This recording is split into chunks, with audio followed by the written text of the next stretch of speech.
to showcase talents, to promote national unity, and other socio-economic issues in Nigeria. Today, I have youngsters who have excelled in their academic pursuits and also pursuing issues that will help in breathing new grounds, breaking new grounds, and ensuring that they are going to be good future leaders. There we'll be talking about youths as entrepreneurs and future leaders.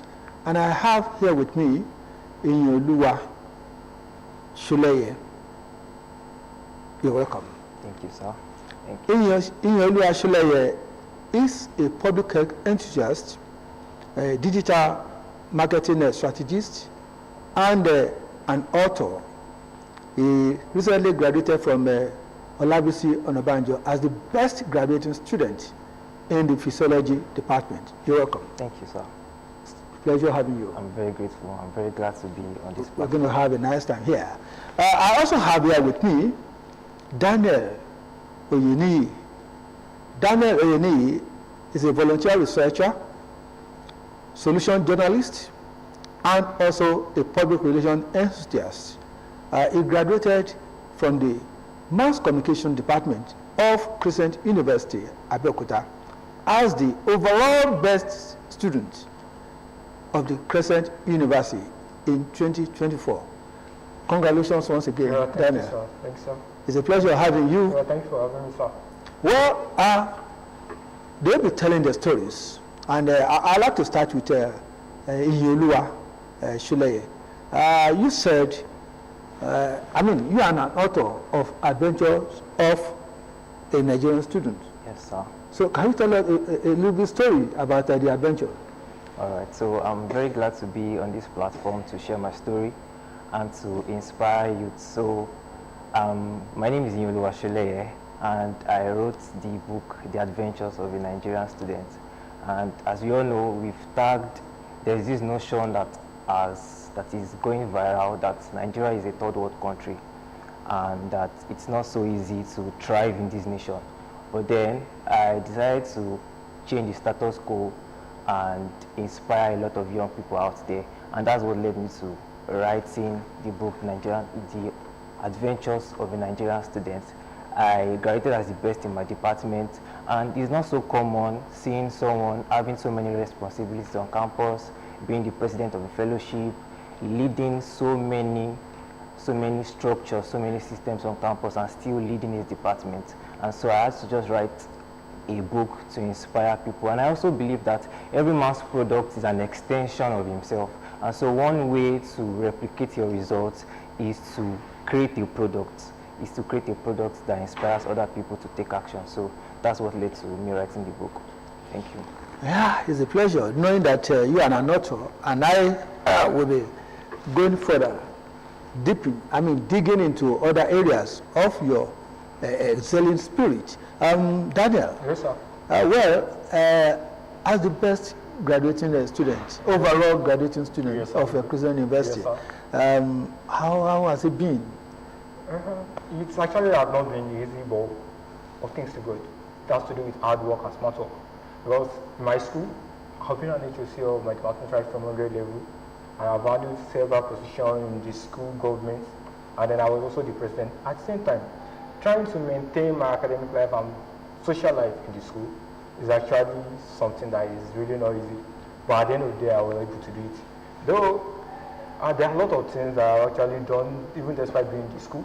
After a particular assignment of social journalism, my lecturer, Dr. Fulani, he told me that he linked me up with a social journalist where I actually worked on a particular organization that deals with children, bringing children to school, teaching them with tech, bringing tech-based learning to children.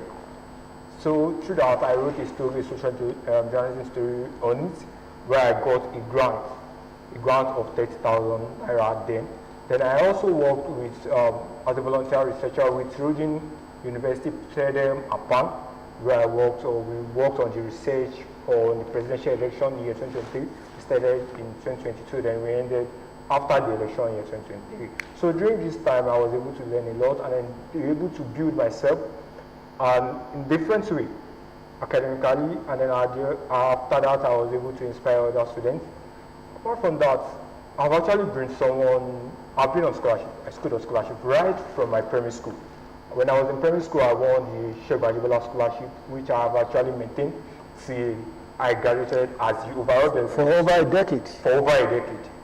After that, I graduated as the valedictorian from Crescent University, and at the same time, I'm retaining the scholarship for both masters and PhD.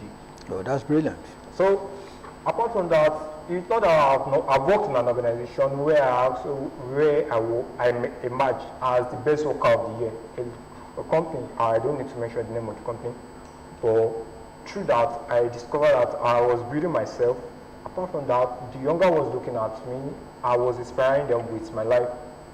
I also have a manuscript, a book I wrote when I was in 200 level, The Mirage.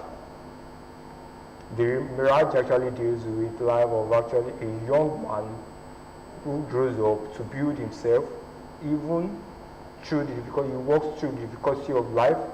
He became the person he really wants to become. But you know, if you look at the word Mirage, that means he wasn't able to get what he really wants at the end. Due to his own action, he became a tragic hero. And this is act of greed. Then if we look at these days, many youth these days, they are filled with this act of greediness. And this, we need to reduce it and work on our side. Yeah. Youth needs to reduce the greedy aspect of their life and be focused. Exactly. E. Yes, sir. Well, I've been wondering, you are into the field of physiology. Yes. And I've also found out that you are also involved in data-driven marketing and communication strategy. Yes. How have you been able to leverage on the issues of physiology and then data-driven marketing strategy? All right, so concerning physiology, my major goal is actually public health. And because physiology is the study of the function of the body, and public health is the art and science of prolonging health, of prolonging life, preventing diseases, right? So there's a relationship between physiology and public health. But then we cannot truly achieve that health situation that we want, that state of health in the nation, if it's not properly communicated. So a vision that is not properly communicated will not go far. So that's where communications comes in, data-driven digital marketing and communications. That's one way we can actually advocate for health in the nation. If we have a value that is not shared, it's as good as dead. So that's the link. But tell me, what is physiology all about? Okay, physiology is the study of the function of the body.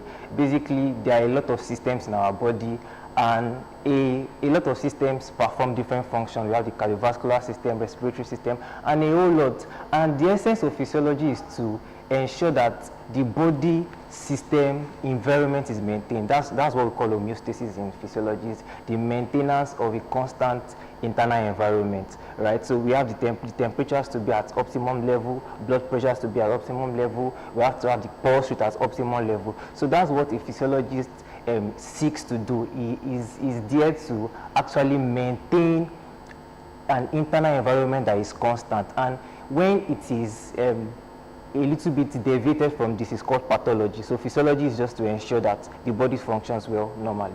But if you want to help the ordinary citizen in the public, what should they be looking out for?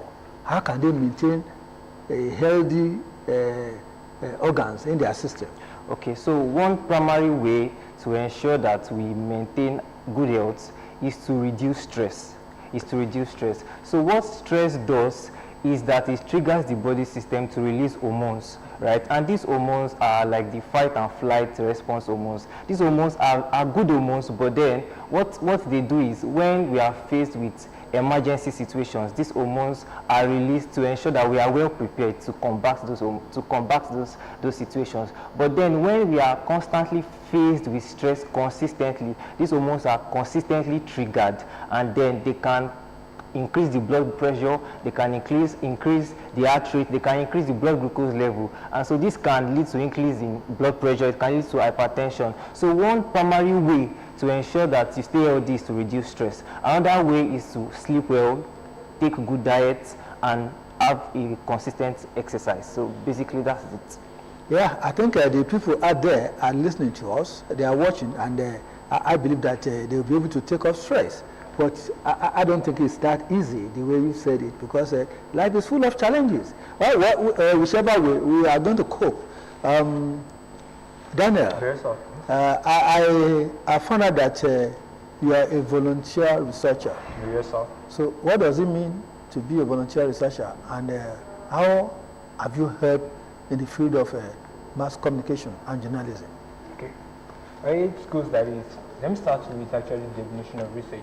Research has to do with gathering of knowledge for the advancement, gathering of information for the advancement of knowledge. There are different types of research. But here, the research I actually volunteered for was a social science research. This research is to study the ability of people in dealing with elections, like being political party, the way people work during election, and the way people tend to do things in the society. Because we did our research on the presidential election. And during this time, I coded videos. I was a data collector, and I coded videos. And then during this time, I get to understand how things work. In this way, I was able to explain to others, young ones, being the president of my department during a particular orientation for the 100 level. I spoke about this. I spoke about political participation of the youth, of Nigerian youth.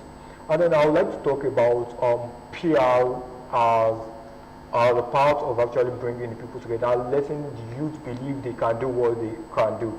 We have different paradigms that makes us believe that the Western worlds are actually better than us. And then this paradigm, they are obsolete. They do not work in these days again. We need to look at the fact that this paradigm is really affecting us. And then it's really affecting the mentality of our youth. We cannot deal with developmental communication.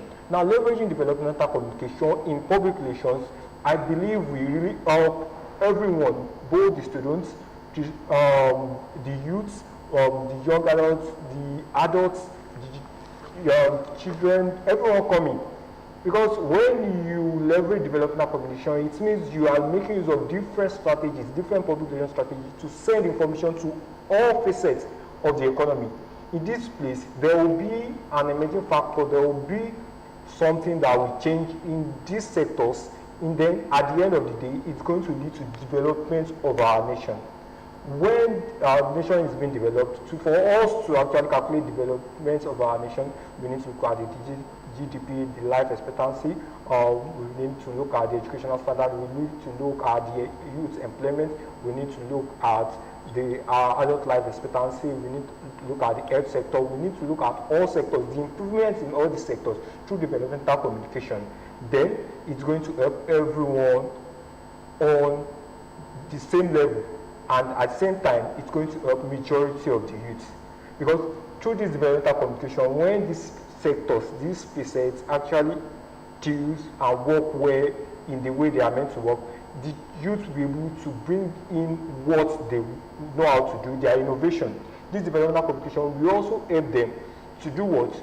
To bring their ideas. And then when they bring their ideas on the table, we'll be able to help them guess what they want, open a good market space for them, develop a good market space. This market space is what is going to help them to sell their idea. Probably you want to help them to understand what developmental communication is. It's all about. Developmental communication is actually a type of communication that deals with proper analysis, gathering of data, and then improving information, sending improving information to the society to make them move from a very low level to a greater level? Well, thank you. We can also add that developmental communication has to do with seeing things from positive angle. Exactly. And slanting our ideas, slanting our reportage, slanting our conclusions to say, look, it might be bad now, but we are looking forward to change things positively. We need to have a change of mindset on how the foreigners look at us, and then let's see ourselves being positive, being promoting the ideas in our environment, rather than allowing others to dictate the pace for us. Thank you very much, Daniel. ENTHUSIAST, I'm thrilled. I'm thrilled that you are also excelling in the area of brands. Yes. So, how can youths help brands to thrive? All right, so I believe that any vision that is not properly communicated will not thrive. There's this quote I usually say every time, that best seen will always beat best if best is not seen. So best, S-E-E-N, will always be the best if the best is not seen.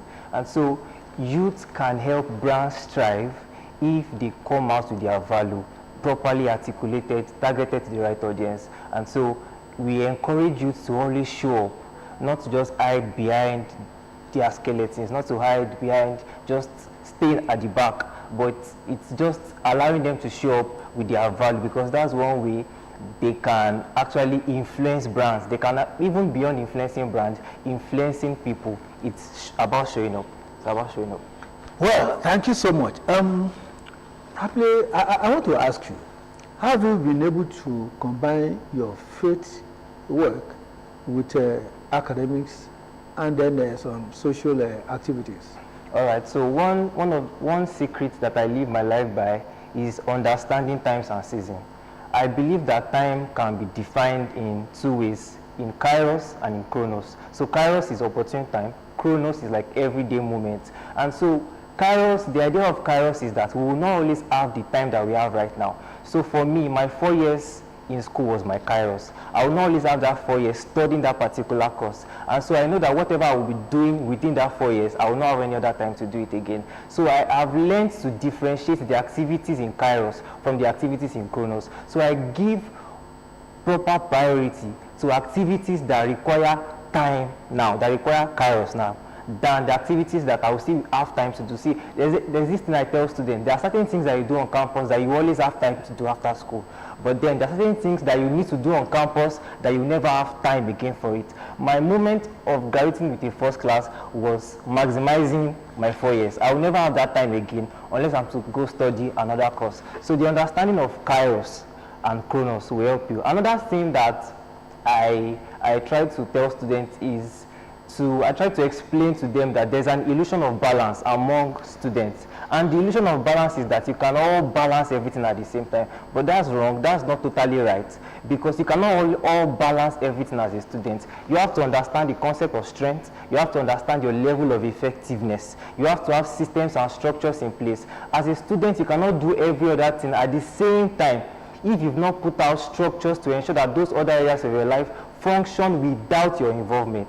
So that's the concept of system and structures. System and structures help other areas of your life to function without primarily needing your time. Let's say you are a business owner or you are into tech. System and structures could be putting someone in charge of your delivery and not you running up and down when you're supposed to have classes. So I believe that if you can understand the concept of time, kairos and chronos, the concept of systems and structures, and the concept of strength. So the concept of strength is in two phases, the strength of the inner man and the strength of the body.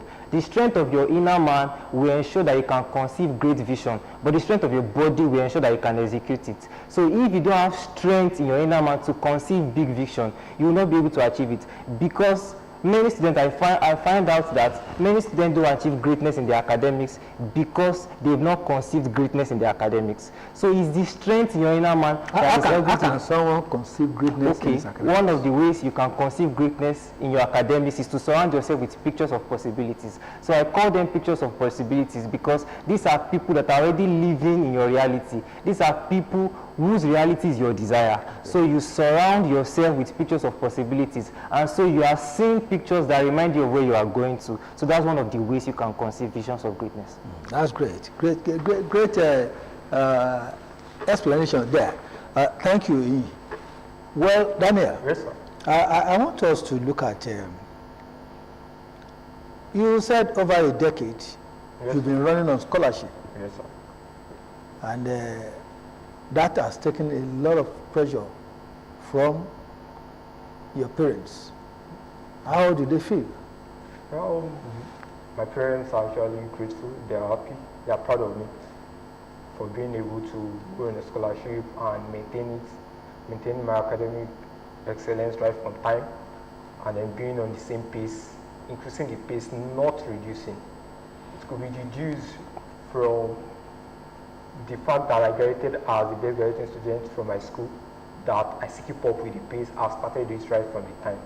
And this has really made my parents proud, because they are not really just happy about the scholarship, but they are happy for the fact that I keep on improving. One thing about me is that I believe that our past glory, they are our enemy of today. If we still keep on looking at what we've done yesterday that is very good, that is excellent, and we still keep on looking at them, then we won't be able to improve. For you to improve, you need to forget what you've done yesterday and tend to look at what will improve your ability, your dexterity, and your capability today. We are shine glories. For us to now get new glories, for us to be in the face of the world, to be relevant in today's world, then we need to forget about glories of yesterday. That is exactly the way I do things. Setting a new standard. Exactly. Well, one thing I also like to bring out, I was part of the graduation convocation ceremony at Crescent University recently, where we are the best graduating students for the year. Surprisingly enough, I learned that the proprietor, that's Shegun Ajibola, Senior Advocate of Nigeria, Yes, sir. said that he has never met your children, that he will be seeing them for the first time on that convocation day. My parents. Yeah. Yes. So, What's the first time? how do you describe the proprietor?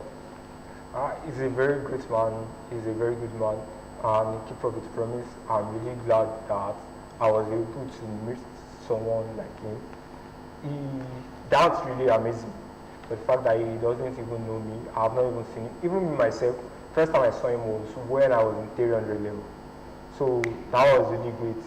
He did everything he said, he promised, without me even stressing. So I see him as someone that God sent to me to just be an helper of my life. So that's basically it. And then even he said it on the convocation day, that my master's, my PhD, I will continue it on scholarship. And at the same time, retaining me as a lecturer at Crescent University. Oh, that's great. After my service. Well, that's great. You can also be a helping hand, lifting young ones, creating future leaders for ourselves. I want to say, for now, we're going to drop that curtain, and we'll continue the discussion next week, because we still have other areas to explore. At this moment, I'd like to thank Inyoluwa Soleye for coming on stage. I'm honored. I'm glad to be here. I'm glad to have heard your story. Thank you so much. Beautiful one. Thank you. Until next week, let's meet again. Daniel, Yes, sir. it's also a good story that you have told, and I hope listeners are watching us, Thanks, sir. and they are going to imbibe in this spirit. So until next week, when we continue to look into other areas, I want to say thank you, both of you, for being part of this program. Thank you. Viewers, this where we're calling a day. I want to say thank you for allowing this youth to tell their stories. Be inspired, and let's grow a new standard in Nigeria. Thank you for being part of this program. Until next week, I'm your anchor, Akin Kudero. God bless you.